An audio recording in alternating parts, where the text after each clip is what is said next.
संदर्भात मी कलेक्टर साहेबांशी बोललेलो आहे। आपल्या जिल्ह्यामध्ये प्रशासनामध्ये बीडची लॉबी काम करते, याची माहिती माझ्या कानापर्यंत आलेली आहे।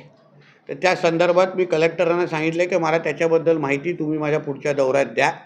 कोणाची अगर मक्तेदारी आणि दादागिरी इथे चालत असेल, बीड आपल्या राज्यातला एक महत्त्वाचा जिल्हा आहे, पण त्याही जिल्ह्याच्या नाव वापरून अगर इथे कोणी दादागिरी करत असेल त्या संबंधित, तर त्यांच्यापर्यंत आम्ही पोचू।